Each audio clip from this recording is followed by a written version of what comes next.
I'll let you guys start off. Good way to start a season. A lot of points. Yeah, I mean, I think I'm more focused on the effort and energy. I thought, for the most part, we hit that standard today, and that's something we really want to establish. But as our guys know, it's the first chapter in a long book. So you don't get awards for how you play in your first game, and I think we have a mature group that understands that, and I think we're looking forward to the next game, and seeing what we can do. How was it? How did you call out there today? Oh, Pell is a great player. I mean, his experience in our system is so valuable, and he plays so hard and so smart. I just think having him out there, the more and more we get him out there with those other guys, kind of in this crucial early part of the season, we're going to get you get real reps. And when you get real reps, you can really dig in and learn things from them. A lot of positive things you can learn from those reps, and sometimes negative. So I love having him out there because it makes our team whole. And I mean, he's just a heck of a ball player, and I mean, I'm honored to coach him. Was he on a pitch count or anything minutes wise? Pitch count minute wise, we just combined two sports there. Okay. Yeah, I mean, listen. The objective was to win the basketball game, and I mean, I don't know if we really had a pitch count or anything specific on. How important is it to keep your foot on the gas? You got up early at halftime, and Well, I mean, you're trying to establish a standard, and you have a lot of guys who've never worn the Arizona uniform in a real game. So we really want to hammer home what our standards are, and I think for the most part, our guys, check those boxes. I mean, I'm looking for effort, I'm looking for intelligence, and I'm looking for unselfishness. And for the most part, I think we had a lot of plays that exemplified that today. The only 7 turnovers, an emphasis that the player said of trying to be more focused and more careful with the ball. Were you satisfied with that part? Yeah, I mean, 7 turnovers is a tremendous number, in a high possession game, and I think the offensive rebounding was something else we really emphasized. So, if you can control turnovers and create second opportunities on the offensive glass, that's a pretty dynamic combination that's going to allow you to be really efficient on offense. So, I was proud of our guys. The message was heard. Last, I think, exhibition game we had 20 some, and that's obviously not good enough. So, but that's why you play those exhibition games. You're not looking for perfection. You're looking for opportunities to learn, and so I think I was proud of our guys for learning that lesson. it feels like this backcourt is much more aggressive in trying to get to the basket than maybe last year's was. Is that something you looked at when you brought in guys like Caleb and Jalen? Yeah, I mean, we having guards that can make layups is a huge advantage, and I'm not saying that lightly or making a joke, because it's really hard to do in high level basketball. To have guards that can finish 2 point shots at the rim is really, it's kind of rare. So to have a few guys that have that ability, and we still got to get better. I mean, I think we missed a couple layups with those guys today. It's something we work on the daily, and I think it's going to be a real added weapon, to our arsenal that'll show over the course of the season. What do you think of Mars? But it was good. I mean, I thought he gathered himself, and collected himself. Whenever you see a big guy out in transition like that, sometimes you take a breath, just because they're putting their body in a position it doesn't get into very often.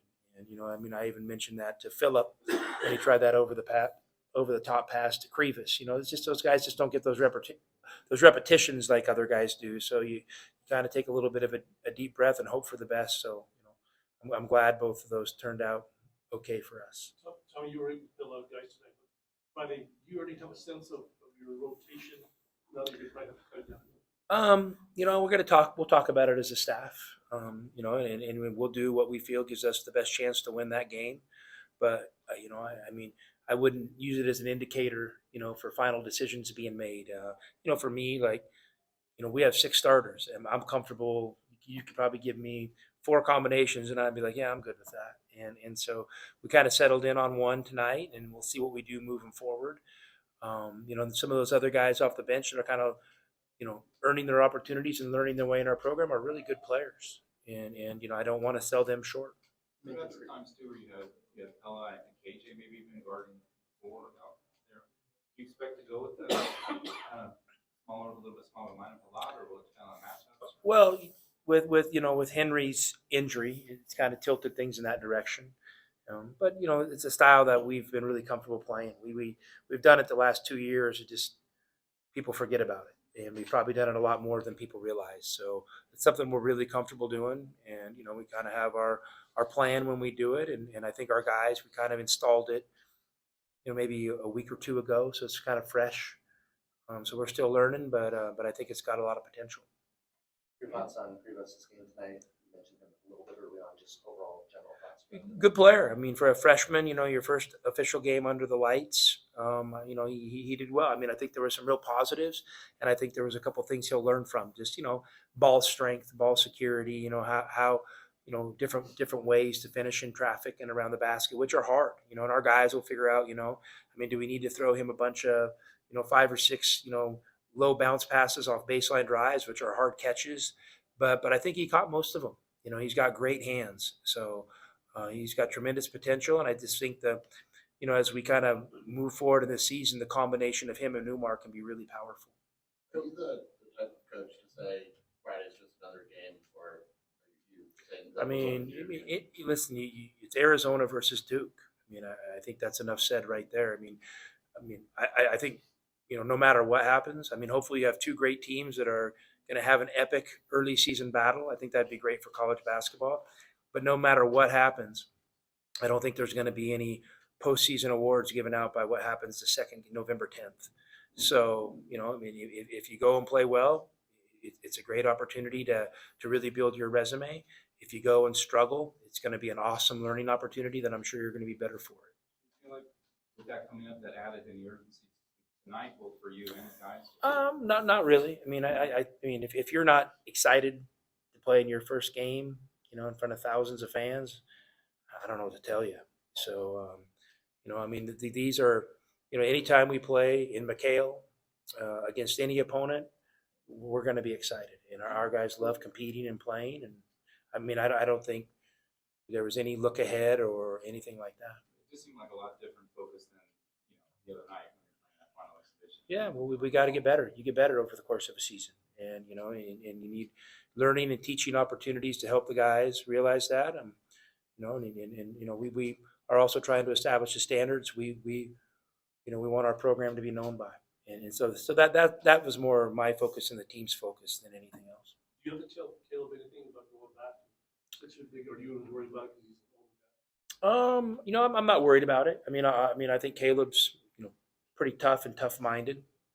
I mean, obviously, I know it's gonna probably draw a lot of attention, but he's built for it, and I just know this. I mean, we can go there and play a good basketball game without Caleb playing out of his mind. I mean, Caleb can. That's one of the the gifts I've tried to give him is you don't necessarily need to just blend in here, but you have an opportunity to settle in and let the game come to you a little bit. I think he'll get more and more comfortable over that. I mean, every time he's put our uniform on against another team, I think he's played really good, and he's been a great teammate. You ever rely on players like him to help not maybe informally help with the scout, or at least talk to the guys about what it's like to go to? I'm sure those guys will have those conversations on their own, but I don't really put a bunch of pressure on them to get up and present the scouting report. I mean, that's why we have a lot of guys in our coaching staff. So that's their job, and he might be able to. Maybe we'll always listen to our guys. I mean, if they tell something in a game, or I've played against this guy. I mean, I think that's out of respect for our players. We always listen to what they have to say. When this game came up originally, did you say let's just do it, or did you initiate it?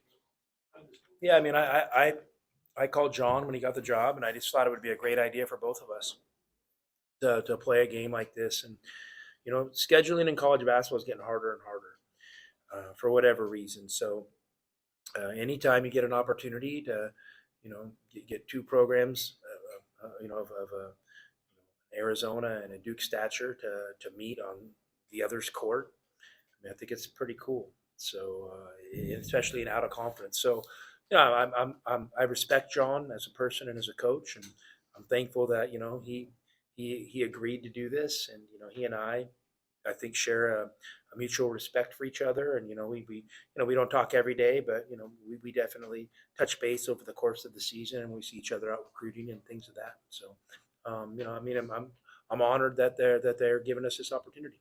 Like, you guys go back a ways as assistants, like you see him on a recruiting trail. Well, man, he's so much younger than me. You know, I mean, I think I was on the bench in a game in Madison Square Garden. I think they beat us pretty good. You know, and then yeah, then you as coaches we're probably around each other a lot more than people realize. You know, on the road and just gotten to know him over the years doing that, and I respect him. I mean, that's what he stepped into is pretty impressive at a young age, and I think he's doing an admirable job, and I think he's going to have a great coaching career. Did that work out right away, or did he say, "Hey, everyone's calling me, Tommy, I gotta think about it"? I can't, Bruce. I'd have to go through my call logs and let you know. But like, I mean, I think it was pretty seamless. I mean, I think we had one or two conversations and kind of handed off to the guys on our staff that handled that scheduling piece, and it was pretty. It was an easy process. I wish they were all like that. How difficult is it to get a highly ranked team to agree to a home and home? Yeah, I mean, a lot more difficult than people realize. I know that you always hear that, people and fans of college basketball, saying like, "Oh, we need these." It's hard. It's really hard, and it's become a big business. And you have coaches, protecting their own entity, coaches fighting for their jobs, things like that really complicated. And so for me, I love opportunities to play other good teams, but we also have to be mindful how we schedule. I mean, yeah, for sure. Do I sit back and think maybe our schedule is really hard this year, and I hope we're up for the challenge, and I hope there's a positive outcome for us at the end of having such a tough schedule. But you're also mindful that you're going to put your team in harm's way a few times, and and you're worried about your confidence and your winning spirit. You want to make sure you have that going into conference play. So we're just going to take it day by day. Can you confirm that Dylan is going to be redshirting this year? Yeah, that's been the conversation. I mean, as of now, unless something changes, an injury or something dictates that. But what I'll say is Dylan Anderson's a great young man, and I have a tremendous amount of respect for him. And it was Dylan's decision, and I told him, I just said, hey, this could potentially be an option. I want you to consider it. Like you think about it. And here's, when he and I had some few conversations about it, and TJ really helped as well. And to me, I just remember we had a meeting in my office, and he came in and he sat down, and he said, Coach, I don't ever want to leave Arizona. And I said, Dylan, I don't ever want you to leave either. And so I think we, there's a love for each other and a respect for each other. And sometimes how these rosters, break out, it's tough when you can only play 5 guys at a time. But Dylan's ready to play. He's made progress, but I think adding this year to the end of his career is going to allow him to become a great player at Arizona. And he's someone that I think this guy has all conference type potential down the road. And so I'm really proud of him for trusting us. And I'm honored that he's trusting us enough to be patient. Can you look at someone like Umar and how he used that? And I think you had mentioned one point that like Shemek having to sit out that year benefited both him and the Yeah, I mean, down the road. listen, redshirting's a good thing. It's not a bad thing. And it really is a good thing, and it's helped so many guys over the course of their career. We had a little team deal yesterday where we were kind of just talking as a group, and Umar mentioned that. Umar said, Dylan, I'm so proud of you and what you're doing. You're going to be great someday. You just got to hang with it. I've been there. I know how tough it is. So it was pretty special that our players, acknowledge and realize the sacrifice Dylan's making for the program. And I'm going to make sure that we do everything on our end to honor and respect that sacrifice he's making and make sure he really benefits from it down the road. Just go on a day or day, I think, this trip. Do you like to go when it's an East Coast game like that? I mean, it's just kind of how the schedule broke. I saw an opportunity to get out there a little bit early, and so, I thought we might as well take advantage of that. So it really, I didn't overthink it. I hope it works out. Was Conrad thought about it all for Richard, or you want to get some experience? Yeah, I mean, sometimes international players is a little bit different in how you might handle that. But Conrad's a good basketball player. I mean, he's a really good basketball player. He has helped us so much in practice.